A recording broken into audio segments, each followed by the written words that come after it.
Thank you, Mr. Speaker, and it's a pleasure to rise today and introduce several guests on the floor that we have. First of all, I'd ask Tracey Stewart to stand. Tracey is the Vice Principal of Park Street Elementary School. She's joining us here today. Park Street is a school that's in the heart of my riding and is certainly leading the way in both educational and leadership opportunities for our children. They foster an atmosphere that will create our future leaders and are creating global young citizens. I can tell you that the leadership there and the teachers and all the staff are doing tremendous work, and they really do make the magic of learning happen at that school. Now, earlier this year, Park Street School was recognized as Atlantic Canada's first United Nations Children's Fund, or UNICEF, Rights Respecting School. This marked the first in Atlantic Canada and one of less than 20 across the country to achieve this status. Mr. Speaker, Mrs. Stewart also leads a group of students as young leaders within the school called the Rights Respecting Committee. Now, this brings me to my second guest, Madelynn Hamilton.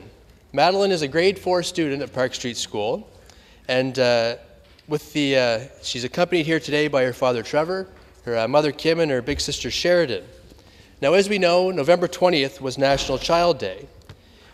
The National Child Day was set up to empower our young people to use their voice and to be heard. UNICEF Canada asked children and youth to describe what National Child Day means to them and to reflect on their experiences. Now, through the encouragement of Mrs. Stewart, Madelynn decided she was going to provide her thoughts on National Child Day. What she wrote was quite compelling. She said, "National Child Day means to me that every child all over the world should have equal rights. Every child should have the right to food, water, peace, shelter, and love. I think children's rights in Canada and in other countries are important because all children should feel happy and secure. I wish that all children could go to a safe school, have clean water to drink, and have enough food so they are not hungry. I think all children would be happy if they had a safe home and a family who loves them." Now, after Madelynn wrote that, her mom said, "Do you think you want to put anything more down?" She said, "No, Mom, I think I've said what I want to say."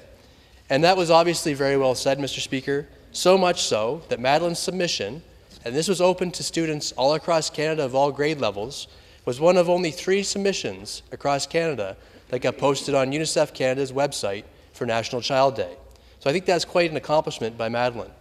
So, Mr. Speaker, it's a pleasure to have both my guests here today, and it's very clear that with the leadership our schools are providing and the leadership of our young people like Madelynn Hamilton, that our future's in good hands and that we have much to be optimistic about. So I'd ask all members here to join me in welcoming my guests. Thank you, Mr. Speaker.